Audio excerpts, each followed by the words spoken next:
வணக்கம், நான் உங்கள் ஷேக் தாவூத். உபுண்டு என்ற வார்த்தையை நீங்கள் கேள்விப்பட்டிருக்கலாம். ஆப்பிரிக்காவினுடைய பழங்குடி மக்களான ஜூலு மொழியினுடைய ஒரு வார்த்தை. அந்த ஒரு மிகச்சிறந்த வார்த்தையினுடைய அர்த்தம் ஆப்பிரிக்க மக்களுடைய வாழ்வியல் அறநெறி குறித்ததாக இருக்கிறது. ஆலன் ஸ்மித் என்று சொல்லக்கூடிய ஒரு சைக்காலஜிஸ்ட் அங்கு இனப்படுகொலையால் வறுமையால் பாதிக்கப்பட்ட குழந்தைகளிடம் அவர்களுடைய மனநிலை, அவர்களுடைய எதிர்காலம் எவ்வாறு இருக்க வேண்டும் என்பதை விரும்பி அந்த இடத்திற்கு மொழிபெயர்ப்பாளரோடு செல்கிறார். அங்கே விளையாடி கொண்டிருந்த குழந்தைகளை ஒருங்கிணைக்கின்றார்.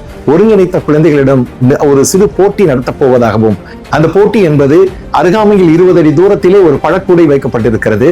உங்களில் யார் அதை விரைந்து சென்று அதை எடுத்துக்கொள்கிறார்களோ அவர்களுக்கு உங்கள் குடும்பத்தைச் சேர்ந்தது அந்த பழக்கூடை என்று சொல்கிறார்கள். குழந்தைகள் புரிந்து கொள்கிறார்கள், சிரித்துக் கொள்கிறார்கள். மகிழ்ச்சியோடு போட்டி துவங்கப்படுகிறது. குழந்தைகள் வரிசையாக நிறுத்தப்படுகின்ற பொழுது அதில் மூத்த குழந்தை அங்கு இருக்கக்கூடிய ஒருவரின் ஒருவர் கையை பிடித்துக் கொண்டு அனைவரும் ஒரே போல் நடந்து அனைவருடைய கைகளும் ஒரே நேரத்தில் அந்த பழக்கூடையின் மீது வைக்கின்றார்கள்.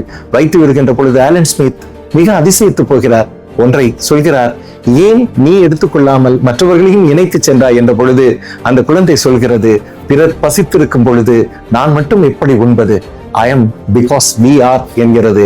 பிறர் பசித்திருக்கின்ற பொழுது நாமும் கொடுத்து உதவுவோம். வாழ்த்துக்கள்.